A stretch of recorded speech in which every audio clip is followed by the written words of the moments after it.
Gilbert, it is time for rapid fire. Boom. Gilbert, which NFL team was the biggest surprise with the amount of primetime games that they got? Packers or Raiders? Do you know by any chance the count that each team got? No. Uh, 6? Both 6? Oh wow. no, the Raiders Okay. didn't get. Well, Victor's saying the Raiders got 6, so that's a lot. Yeah, so They got that's a 5. lot. 5, 6? Okay, 5. I don't know. Whatever. Regardless, it's a lot. I don't know. Who cares? But it's a lot. Raiders and Jimmy G is a lot. Jimmy G on my TV screen. But I do like games at Allegiant in Las Vegas. For some reason, those games on primetime are pretty good. So Yeah, they both got 5. Oh, okay. All right. Whatever. 5 is a handful, technically. There you go. And you know what? What do you know what it is, Fernando, for the Raiders? Like, because I covered that crazy game in Week 18 against the Chargers. I think every game at Allegiant Stadium is just chaos like that. Remember with the Patriots last year, where the dude throws it backwards, and catches it. I know that was chaos too against the Patriots, Jacoby Myers. But the Packers, I think, because they have a big following nationwide, I'm going to see how many people those are bandwagoners now that Rodgers is gone. Oh yeah. Well, I mean, that's my same thing with the Raiders too. Like, because they're in Las Vegas, they're high. They're one of the bigger teams in the NFL, so obviously they're going to want to put them on national TV. But I just wonder. I wonder how they're going to do with their schedule. But I mean, yeah, I'm surprised at both of them. They both have new quarterbacks coming in, new systems as well. So I'm interested to see how that's going to happen. But I'm more surprised about the Raiders just because.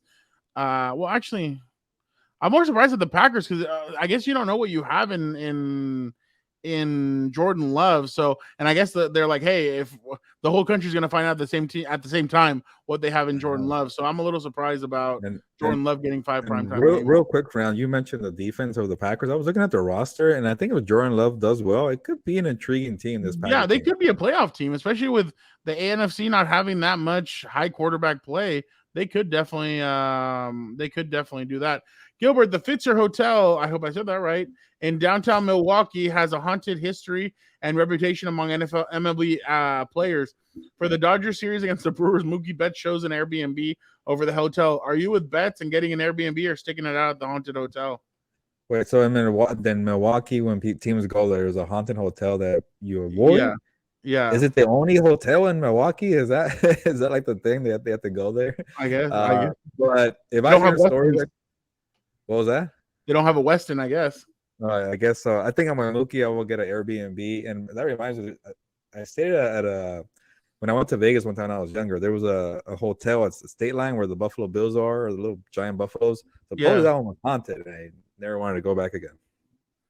I don't believe in all that crap. So I'd say wherever, just as long as it's free, it's me. If the team's paying for it, I'm staying there, and I'm just gonna knock out and go to sleep, and I'll wake up the next day, take my morning deuce, get ready for breakfast, and let's go.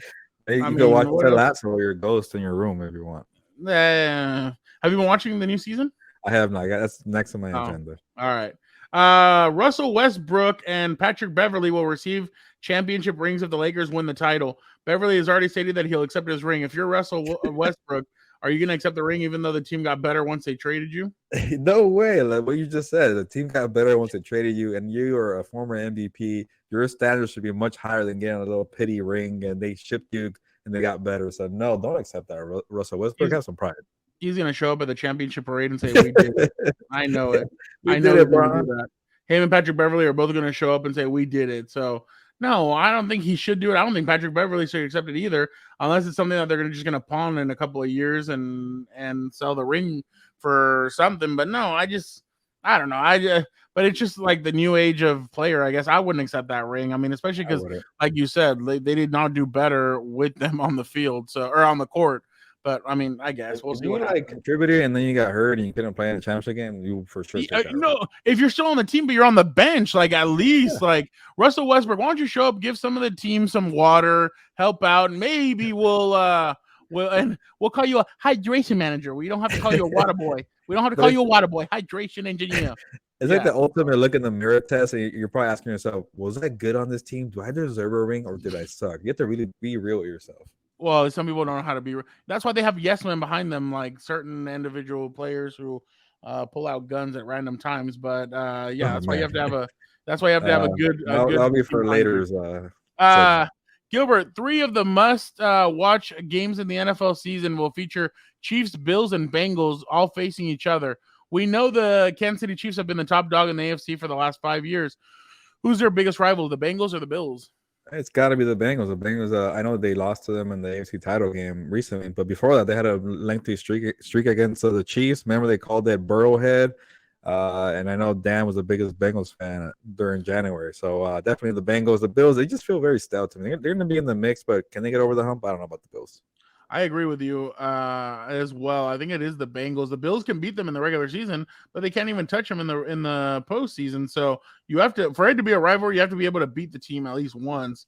In the And postseason, the too. Bills, the Bills haven't been able to do it, so I don't count them. Gilbert, which Detroit backfield is better, DeAndre Swift and Jamal Williams, or rookie Jahmyr Gibbs and David Montgomery? The Yeah. Lions are betting that the latter one is the better one. Yeah, because I was started thinking like, yeah, it's very complicated how they got to this route, but they are pretty much saying Swift and Jamal Williams Jamal Williams. are not as good as the rookie Gibbs and Montgomery, which we'll see. It's kind of an unknown commodity there with the Gibbs, but I think maybe the Lions are doing the right approach, but maybe that wasn't a priority. You could have really focused on your edge rushers and help out Aiden Hutchinson. But we'll see. Maybe Gibbs is a good like Alvin Kamara, Austin Eckler type, is what I've been hearing. And then Montgomery kind of gives you that bruising running back, so it's a good little compliment there. And they also, if they stay healthy, that's a big win too, because other guys don't stay healthy. Well, at least Swift did. Yeah. I'm gonna. Yeah, I mean, because we haven't been able to see Montgomery and Gibbs, I just don't know what they have, and especially with the offensive line, I don't know how they're gonna be able to do stuff. But I'm gonna have to go with Swift and Jamal Williams because we've seen that before. Jamal Williams was a guy that a lot of people thought he was just gonna be the bruiser, but he ended up scoring 12 touchdowns last year, so he was actually really good at putting the ball in the end zone. And DeAndre Swift, we all know what he can do. DeAndre Swift is gonna be a freaking weapon for the Eagles if he can stay healthy. It's going to be incredible. Well, so it sounds like for Fernando, you will say that you never would have gone through the trouble with the Lions at the revamp the running back group, and it was fine already.